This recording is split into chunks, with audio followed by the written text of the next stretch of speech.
안녕하십니까? 1차 시에 이어 3차 산업혁명, 즉 정보화 혁명에 대해서 한번 알아보겠습니다. 1970년대 전자기술과 IT의 발전으로 컴퓨터가 복잡한 계산과 반복적인 작업을 대신하면서 공장 자동화를 이루었습니다. 이전 시간에 제가 스티븐 잡스의 애플이 나오면서 퍼스널 컴퓨터의 시대가 시작되었고, 빌 게이츠로 인해서 이제 그래픽 유저 인터 방식에 아주 쉬운 소프트웨어가 나오면서 이용자 수가 굉장히 급강하게 되었고요. 그다음에 수많은 자료들이 이제 디지털화 되었고 공유할 수 있게 되었죠. 또한 3차 산업혁명의 가장 핵심적인 기술인 인터넷의 보급은 정보화 혁명을 가속화시켰습니다. 특히 월드 와이드 웹이라고 하는 인터넷의 발전은 소프트웨어의 어떤 급성장을 이루게 했죠. 3차 산업의 핵심은 표처럼 컴퓨터와 인터넷의 발전입니다. 그래서 중공업 시대의 어떤 기계 중심에서 무형의 이제 컴퓨터와 전자반도체 기술을 발판으로 해서 인터넷과 월드와이드 발전을 하게 되었고요. 이로 인해서 데이터와 컨텐츠가 디지털로 된 컨텐츠가 생산되었고 소프트웨어가 이제 발전을 하게 됩니다. 그리고 무형에서 이제 온라인으로 가상 공간으로 넘어가게 되죠. 그래서 정보화 사회가 드디어 시작을 하게 되었습니다.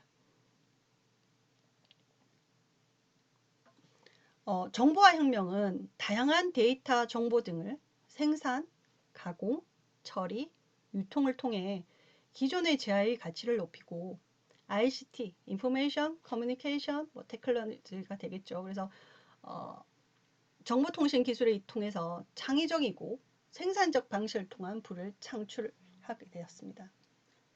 또한 이제 오프라인, 그러니까 물리적인 공간에서 온라인의 가상 공간으로 이동했다는데 그 의의가 있다고 볼 수 있습니다. 즉 유형의 제하에서 무형의 어떤 콘텐츠의 가치가 올라가게 되었고요. 이때부터 홍보와 마케팅의 서비스가 이제 시장이 활성화되었다고 볼 수 있겠죠. 2000년 이후 우리 주변의 일상생활 중 많은 부분이 사실 온라인으로 연결되었습니다. 그러니까 컴퓨터와 스마트폰이 인터넷으로 이제 연결되면서 대형 포털 사이트, 그다음에 뱅킹, 전자상거래 등의 서비스를 이제 자유롭게 이용할 수 있게 되었죠. 그러니까 정보화 사회에서 한국은 인터넷 구축과 전 세계 연결을 통해서 ICT의 대표 국가로 발돋움할 수 있었고요. 그리고 한 축이라고 할 수도 있습니다. 그죠? 그리고 대표적으로 인터넷 강국으로 발돋움하게 되었습니다. 지금 우리나라 이렇게 발전하게 됐던 것은 사실 이 3차 산업혁명을 잘 적응해서 기회를 삼았다고 볼 수 있겠죠. 3차 산업혁명을 과도기에 잘 적응한 기업이 이제 대표적인 사례가 이제 삼성이 있을 거고요. 실패한 한 예로 보면 뭐가 있을까요? 그러니까 LP판의 시대와 CD 플레이 시대를 이제 음악의 권력을 쥔 음반 업계들이 인터넷의 발전과 함께 온 정보의 공유, 즉 분산된 시스템을 이해하지 못하고 빠른 적응을 못해갖고 도태되었다고 또 볼 수 있겠죠. 여하튼 이제까지 1차, 2차, 3차 산업혁명을 통해서 산업 전반이 물리적이고 아날로그적인 생산물이 무형의 디지털 정보를 생산하는 컴퓨터와 소프트웨어로 변화되는 양상을 보았습니다. 다음의 표는요. 전 세계 인터넷 사용 인구입니다. 굉장하죠? 세계 인구 가봤는데 한 40억 명이 인터넷을 이렇게 사용하고 있습니다.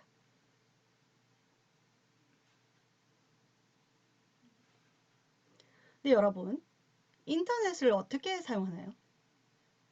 그러니까 아마도 머릿속에 지금 이 순간 인터넷 이러면 네이버 웹사이트 정도 생각하겠죠. 그러니까 클릭해서 전 세계에 원하는 정보를 링크해서 공유할 수 있습니다. 이렇게 전 세계적으로 인터넷을 사용할 수 있게 만든 장본인이 이 팀 버너스라는 사람 때문입니다. 여러분이 사실 빌 게이츠보다 더 기억해야 할 인물이죠. 왜냐하면 이분이 월드와이드 웹을 만든 사람이거든요. 그래서 인터넷의 전신인 알파넷은 미소 냉전 시대인 1960년도에 생겨났습니다. 이것도 군사적 목적에 의해서 만들어졌다고 제가 한번 언급을 했고요. 그러니까 인터넷을 좀 정의하자면 TCP/IP라는 전송 프로토콜, 이게 네트워크 하는 약속이라고 생각하면 돼요. 이런 TCP/IP라는 약속을 가지고 상호 연결된 네트워크와 컴퓨터의 전 세계적 시스템을 일컬어서 우리가 인터넷이라고 얘기를 하고 있습니다. 사실 초창기의 인터넷은 일반 사용자들이 접근하기는 힘든 상황이었죠. 이런 전문가적인 네트워크가 미국에서 이제 빼뽕만과 주소 체계가 이제 나오면서부터 전 세계 사람이 공유하게 되었습니다. 그래도 이 당시만 해도 컴퓨터 시스템만큼 어느 정도 사용하려면 전문가적인 지식이 있어야 했고요. 그리고 쉽게 공유할 수 있는 정보의 종류에도 이게 한계가 있었습니다. 그러나 이제 1990년도 이후에 인터넷 인구는 이제 급격히 증가합니다.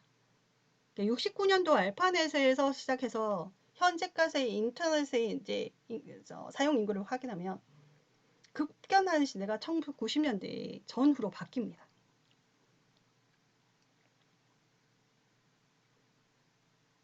유럽의 CERN이라는 곳에서 연구원이었던 팀 버너스는요, 크리스마스 휴가 때 다른 곳을 가지 않고, 왜냐면 이제 이직이 많았고, 그래서 잦은 이직으로 인한 흩어졌던 이제 자료들을 한번 정리하기로 했거든요. 그래서 여기서 흩어진 자료를 좀 정리하고 쉽게 공유할 수 있는 이제 방법이 있지 않을까 이렇게 생각하게 되었고요. 이 짧은 휴가 때 만들어진 것이 이 하이퍼링크를 포함한 텍스트를 기반으로 하는 새로운 인터넷 정보 교환 시스템을 제안한 지금의 월드 와이드 웹입니다. 월드 와이드 웹은 하이퍼 텍스트 마크업 랭귀지로 HTML이라고 얘기를 하고 있죠. HTML로 작성된 하이퍼 텍스트 페이지를 링크하는 방식으로 문서 간의 연결 기능과 웹 브라우저라는 특정한 프로그램으로 읽을 수 있게 하도록 구성되어져 있습니다. 즉 공간적으로 떨어진 어떤 미디어를 네트워크상에서 공유가 가능하게 된 것이죠. 근데 그가 제시한 시스템이 전 세계 표준으로 빠르게 채택할 수 있었던 것은 사실 월드 와이드 웹의 라이센스를 무상으로 배포했기 때문입니다. 이 부분 때문에 빌 게이츠와 이제 상반되는 부분이죠. 만약에 이분이 이제 특허를 취했다면 현재 이렇게 발전한 인터넷 세상을 없을 거라고 저는 이제 단언합니다. 사진은 사람 참 좋아 보이죠. 사람은 그죠. 그래서 팀 버너스 경이고요. 현재도 오픈소스 커뮤니티에 나와서 웹의 발전을 이제 올바른 방향으로 지도하기 위해 애쓰고 있습니다. 이 링크는요, 1991년 8월 6일 공개한 세계 최초의 웹사이트입니다. 한번 볼까요?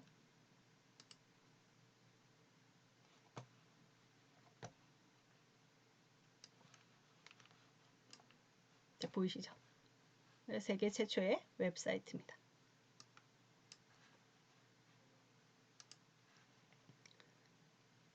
자, 그럼 여기까지 한번 컴퓨터와 인터넷을 통한 정보화 혁명이 3차 산업혁명에 대하여 여기까지 한번 알아보았습니다. 그런데 우리는 이런 급변하는 현장에서요, 사실 한 세대가 가기 전에 또 한 번의 산업혁명을 겪고 있습니다. 그러니까 저 같은 경우는 정보화 혁명을 겪고 아마도 4차 산업혁명의 지금 ING니까 또 한 번의 혁명을 겪고 있는 거죠. 그러니까 사실 우리는 사회 시스템에 적응하기 위해서 부모 세대를 통해서 노하우를 굉장히 많이 전수받거든요. 근데 지금은 아무도 살지 않은 세상을 지금 살아가는 거죠. 어디서 많이 들어본 소리죠, 그죠? 그런 의미에서 여러분 세대는 이전 세대보다 살기 어렵다고 할 수 있겠죠. 근데 더 힘든 분은 사실은 저희 어머니 세대죠. 아직도. 예. 지금 6, 70년대 세대는 노인분들은 살면서 두 번의 지금 겪고 있는 거예요. 갑자기 컴퓨터가 나오더만 갑자기 인공지능이 나오기 시작한 거죠. 그러니까 어느 면에서 보면 여러분은 그래도 디지털하는 개념을 조금 익히고 생활을 했다는 거죠. 여하튼 너무 힘 빠져 하지 마시고, 자, 4차 산업혁명의 물결에서 우리가 이제 한번 적응하기 위해서 지피지기면 이제 백전백승이니까 한번 4차 산업혁명에서의 기술을 한번 이해하고 우리가 어떠한 준비를 해야 하는지 한번 확인해 보도록 합시다.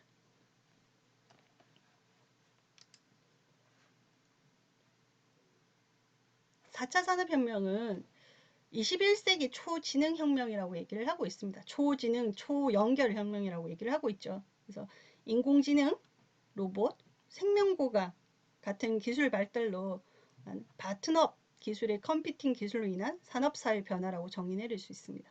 그러니까 바튼업이라는 내용은 제가 뒤에 또 한번 얘기를 하고요.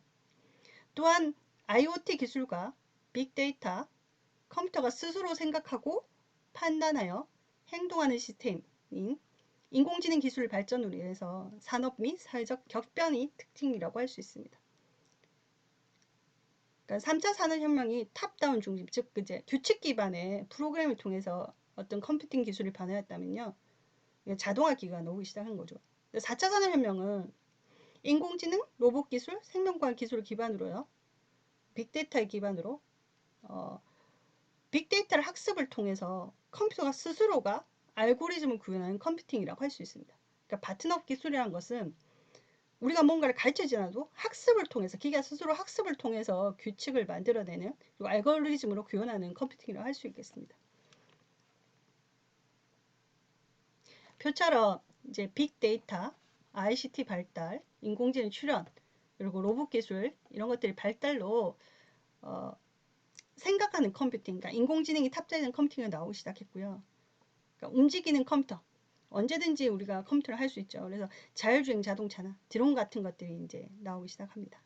그리고 이로 인해서 스마트 팩토리나 그러니까 모든 어떤 상황에서 로봇이 대체를 하고 있고요. 그래서 무인화 기술이 출현하게 되고, 이로 인해 사회, 경제 구조의 변화가 생겼고요.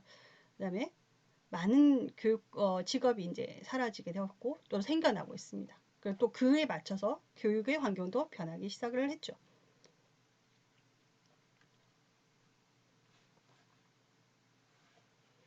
그래서 4차 산업혁명은 그 주체가 인간에서 기계로, 그리고 인공지능 로봇으로 변함을 의미를 합니다.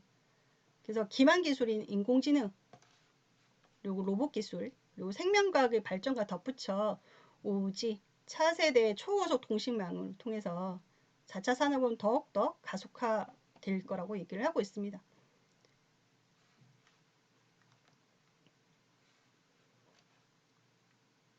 4차 산업혁명에서 이제 인공지능은 언급하지 않을 수가 없겠죠. 그래서 3차 핵심이 컴퓨터와 인터넷이라면 4차 산업의 핵심은 인공지능입니다. 새로운 종의 출현 인공지능이라고 제가 작성을 했는데요. 기계가 지능을 가지고 시작했고 스스로 학습할 수 있게 된 거죠. 그래서 제가 새로운 종의 출현이라고 이제 보통 얘기를 하고 있습니다. 자, 인간의 고유 영역 중의 하나인 지능, 인텔리전스라고 얘기하죠. 본능적이나 자동적으로 행동한 대신에 생각하고 이해하여 행동하는 능력, 생각하고 이해하는 행동하는 능력, 그게 인간만의 특징이라고 얘기할 수 있는 거죠. 이 아티피셜 인텔리전스라는 단어는요, 1956년도에 다트머스 컨퍼런스에서 이렇게 정의가 내려졌습니다. 한번 보면요, 인간이 지능으로 할 수 있는 사고와 학습 등을 컴퓨터가 할 수 있도록 연구하는 컴퓨터 정보 기술을 한 분야라고 얘기를 하고 있고요. 인간이나 지성을 갖춘 존재 또는 기계 시스템에 의해 만들어진 지능, 이런 것을 인공지능이라고 얘기한다고 했죠. 그러니까 결국은 인간의 의사결정 프로세스, 일전에 제가 분해하고 추론하고 그걸 이제 패턴을 찾고 그다음에 알고리즘 세운다고 했죠. 이런 일종의 그 의사결정 프로세스에 우리는 여기에 덧붙여 학습을 하죠. 그러니까 이러한 기능을 하는 기계를 인공지능이라고 얘기할 수 있습니다. 그러니까 결국처럼 사람처럼 생각하고 대하는 기계를 만드는 거겠죠.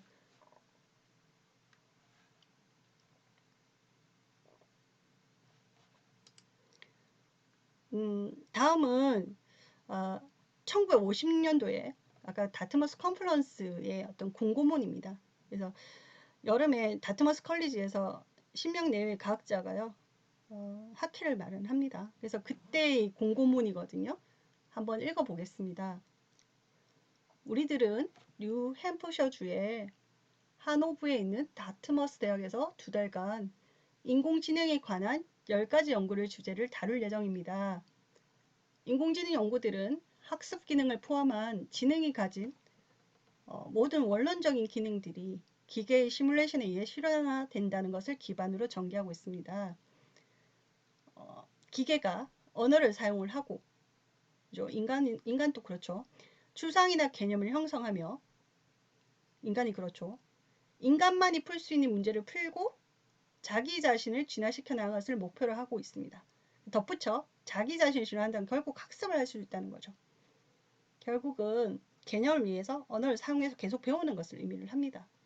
그러니까 옆에 있는 사진은요, 56년도에 그때 그 당시에 인공지능 아버지인 마빈 미스키, 존 메카시 등의 사진입니다. 그래서 이 당시 이제 수학자, 인지과학, 정보처리, 자동화 이론 등 인공지능 분야의 최고의 이제 석학들이 처음으로 모여서 우리 다 같이 한번 인공지능 개발에 대해서 뭔지 모르는 생각하는 지각을 가진 기계를 한번 개발에 대해서 논의해보자라고 이렇게 모이기 시작했고, 이 자리에서 이제 아티피셜 인텔리전스에 대한 정의를 한번 내려보는 시간을 가졌습니다.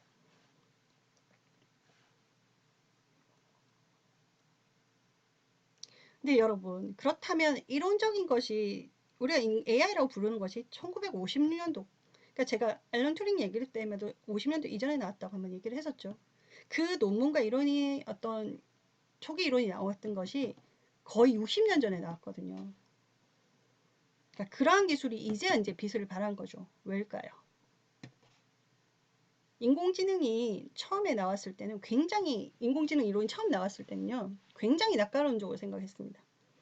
그러니까 초기 연구자들은, 즉 수학자들이겠죠, 보통. 그래서 기계가 인간처럼 생각하고 계산할 수 있는지 이제 확인하려고 했습니다. 그래서 자기들이 가진 고급 수학식을 엄청 가르친 거죠. 규칙 있죠, 고급 수학식도. 근데 너무 잘해. 그래서 이 정도면 기계에게 언어를 가르친 것은 그냥 연구생 몇 명이면 몇 달이면 하겠다고 생각을 했어요.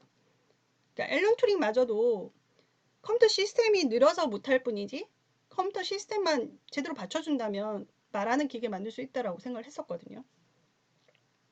하지만 웬걸, 그죠? 개와 고양이도 이제 구별을 못한 거죠. 세상에 이제 햇폭탄 쏘는 원자력 포물선 그건 다 계산을 하는데 아주 쉬운, 그죠? 어린애조차도 아는 개와 고양이도 구별을 못하는 거죠. 그러니까 그 이유를 찾는 시간이 한 50년이 지나버린 거죠. 그러니까 잘 보니까 인간은 개와 고양이를 누군가에게 우리가 설명 듣고 배우는 것이 아니거든요. 그러니까 대다수의 지식은 잘 생각해 보면 학습을 통해 스스로 인지한다는 거죠. 그러니까 마치 우리가 엄마라는 사람의 얼굴을 설명 안 해도 보다 보면서 아, 엄마구나 하는 지각하는 거죠. 그러니까 우리가 아는 지식 잘 생각하면 먼저 지각을 하고 인지라는 게 더 많고요. 그리고 덧붙여 이제 우리는 스스로 학습을 한다는 거죠. 이전 차수에서 이제 제가 코딩 이야기하면서 이 말을 했습니다. 누군가에게 설명하기 위해서는 즉 자기 자신이 정의를 내릴 수 있어야 한다고 했죠. 자, 그렇다면 여러분, 인간은 뭔가요? 사랑이 한번 정의 내려볼까요? 선은 뭐고 악은 뭐죠? 지구상에서 존재하는 물체를 설명하는 것은요, 간단히 보이는 개도 너무너무 어려운 거죠. 그러니까 여기 앉은 사람마다 다 다른 거예요. 개 한 마리를 설명하라고 하면. 옆 친구가 인간인지 아닌지 어떻게 설명을 합니까? 대다수는요, 그냥 감으로 제 귀신하는 그냥 인간이에요로 하는 거예요. 근데 인간은 이제 저희가 정의를 잘 못 내리는 거죠. 그래서 모든 상황을 우리가 그 규칙을 설명하고 가르쳐 줄 수가 없다는 것을 의미를 합니다. 그러니까 이거를 이해를 하는데 50년의 시간이 걸렸다는 거죠. 그래서 인간이 어떻게 학습을 하지, 어떻게 저렇게 인지를 하고 판단을 하지라고 보니 인간은요, 인간처럼 하려면 기계가 스스로 학습을 해서 규칙을 찾고 추론할 수 있는 하는 방법을 이제 연구하기 시작한 거죠. 그래서 이것이 즉 앞서 말한 바튼업 방식의 컴퓨팅 기술입니다. 근데 이제 기납적 방식의 기술이라고 얘기할 수 있죠. 그래서 고전적인 인공지능은 단순한 제어 프로그램을 탑재했다든가 규칙 기반에서 탑재를 한 걸 의미를 하고요.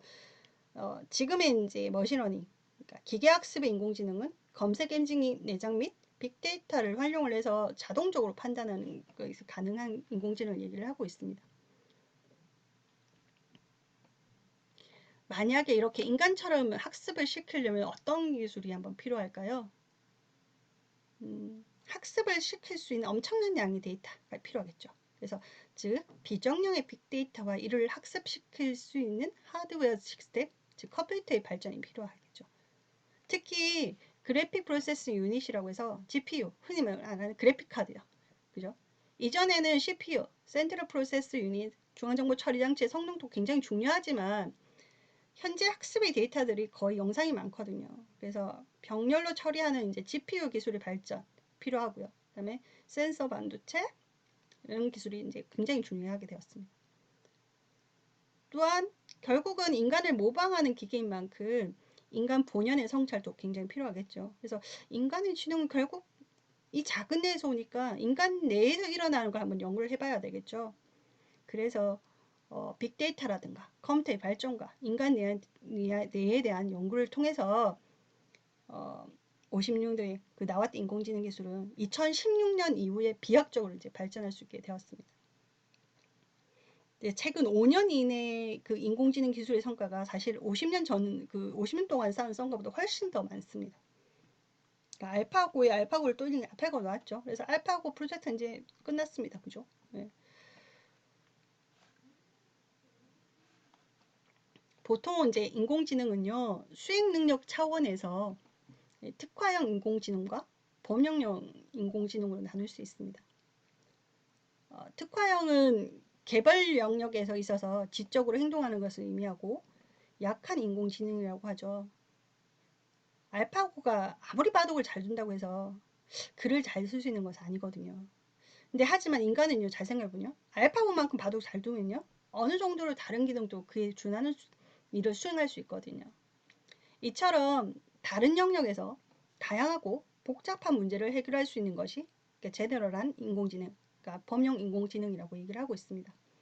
보통 이때부터 강한 인공지능이라고 이야기를 하고 있어요.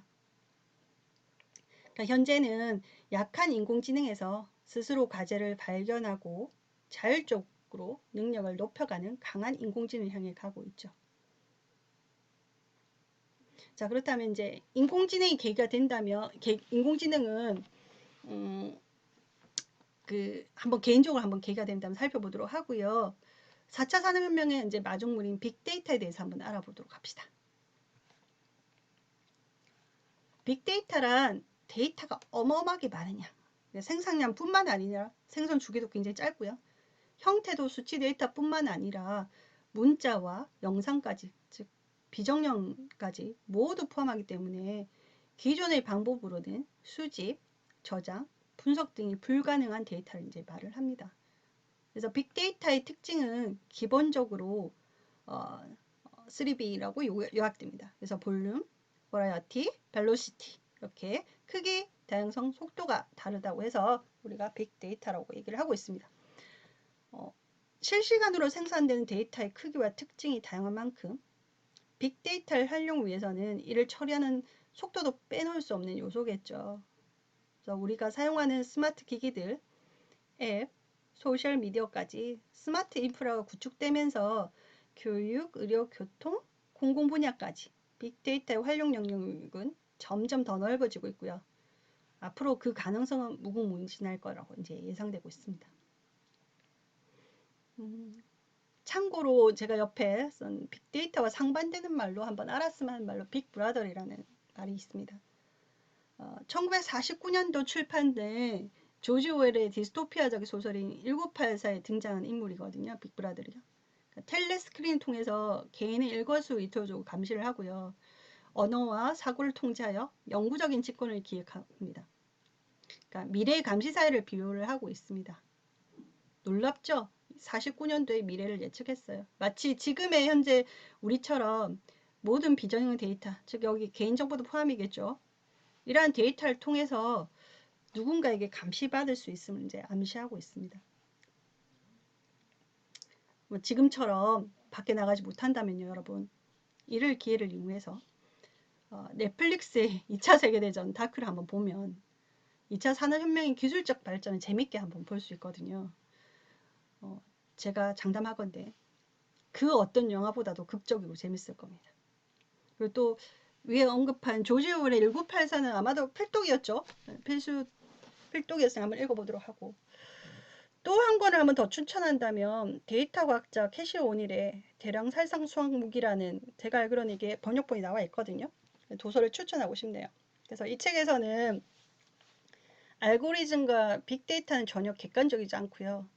불평등을 자동화할 수 있으므로 오히려 더 위험하다고 주장하고 있습니다. 그러니까 여하튼 그 4차 산업혁명의 핵심인 빅데이터로 인해서 또 이제 그 어두운 면을 한번 또 얘기를 하고 있는 책이거든요. 한번 꼭 읽어보기를 추천드립니다. 자, 여기까지 4차 산업의 핵심인 빅데이터에 대해서 한번 알아보았습니다. 다음은 마지막으로 IoT, 인터넷 오브 띵스, 또는 요즘 IoE, 인터넷 오브 에브리띵. 예. 사물 인터넷은 말 그대로 모든 사물이 네트워크로 연결됨을 의미를 합니다. 그래서 자동차, 스마트 기기, 웨어러블, 있는 기기, 그죠? 가전 등 사물끼리 연결되어 전체가 협조 연계되고, 여기서 이제 파생되는 빅데이터는 클라우드에 또 연결되어서 기계가 학습하여 발전할 수 있도록 하는 미끄럼이 이제 될 것이라고 얘기를 하고 있습니다. 결국은 예전에는요, 아날로그 현실 세계에서 디지털의 어떤 가상 세계를 만들고 지휘를 하였다면 4차 산업혁명에서의 초연결된 세상에서는요, 디지털로 된 사이버 세계를 이제 파악하게 되고, 그것들이 아날로그 세상, 즉 현실 세계를 움직이게 될 것이라고 얘기를 하고 있어요. 그러니까 반대가 돼버리는 거죠. 그러니까 가짜가 진짜를 지배할 수도 있다는 걸 의미를 합니다.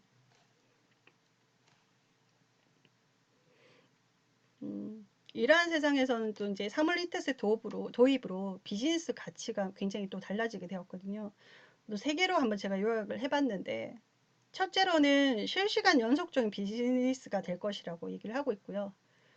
또 현재 상황을 대처하는 비즈니스에서 미래를 예견하고 사전에 대처하는 이제 비즈니스로 변경될 것이라고 얘기하고 있습니다.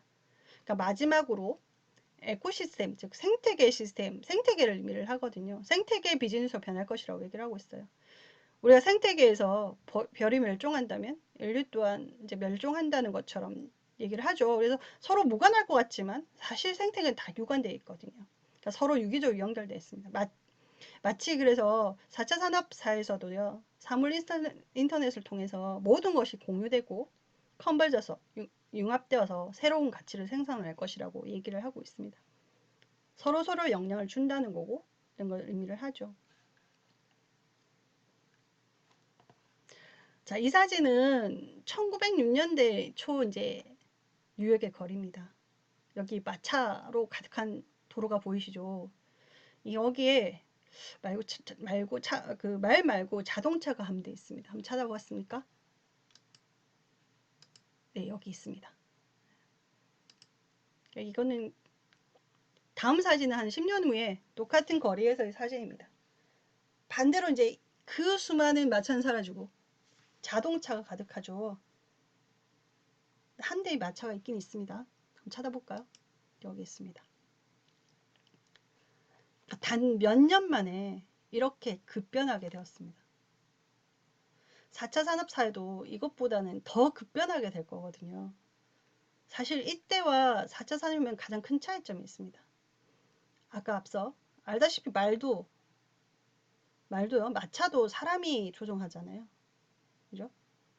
그리고 자동차도 결국은 사람이 조종하거든요. 근데 1차, 2차, 3차의 변화에서 인간의 주도권은 뺏기지 않았어요. 근데 4차 산업혁명은요, 그 주도권이 컴퓨터 또는 AI, 인공지능을 탑재한 기계로 주도권이 바뀐다고 얘기를 하고 있거든요.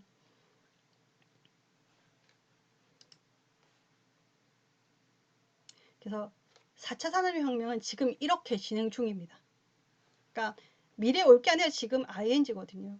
우리가 정보화 혁명을 통해 반복 업무를 인간의 통제하에 컴퓨터를 활용했다면요.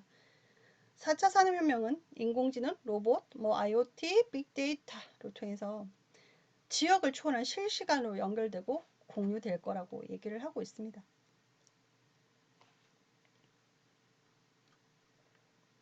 이러할 때 각 기술은 이제 융합되어서 소프트웨어가 굉장히 중요한 용도가 높아질 거라고 얘기를 하고 있어요. 그래서 예전에는 도구로서의 IT 기술이었다면 지금은 모든 비즈니스 및 사회 곳곳에 스며들어 있는 하나된 사상으로서의 IT 기술이 되고 있습니다.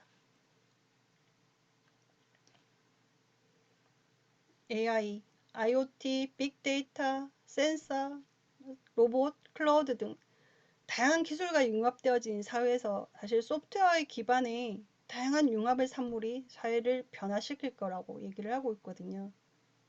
그리고 제품의 기능 향상 및 혁신을 가능하게 하는 시스템에 내장된 소프트웨어를 통해서 제품의 혁신이 일어날 것이라고 얘기를 하고 있습니다. 그러니까 향후 20년 이내에 로봇이 인간을 대체할 일자리가 한 47% 사라진다고 하거든요.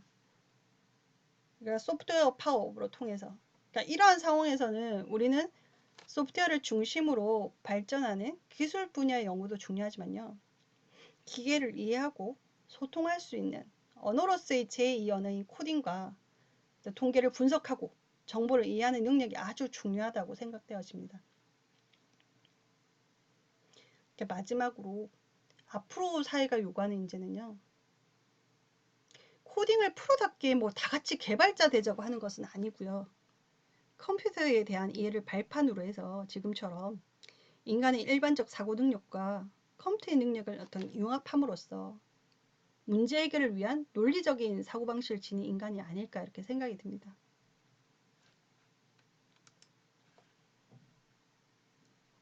그래서 이제까지 컴퓨터, 인터넷, 산업혁명 등 특히 4차 산업혁명의 핵심적인 기술인 인공지능, 빅데이터, 사물 인터넷에 관해서 짧게 오버뷰를 해봄으로써 소프트웨어와 코딩의 중요성에 관해서 한번 설명해 보았습니다. 제가 너무 빨리 이렇게 그냥 한 권에 요약한다고 기초적인 것만 얘기를 했지만 각각의 파트별로 한번 기회가 된다면 꼭 한번 읽어보기를 바랍니다. 그래서 다음 주부터는요, 이제 실제로 코딩을 시작해봄으로써 논리적 사고를 배양하고 생각한 것을 직접 컴퓨터에 프로그램 해보는 시간을 가질까 합니다. 이제 그 시작으로 우리는 미국 MIT 미디어 랩의 교육용 프로그래밍 스크래치를 통해서 기초적인 코딩을 이제 한번 학습해 보도록 합시다. 자, 그럼 수고하셨습니다.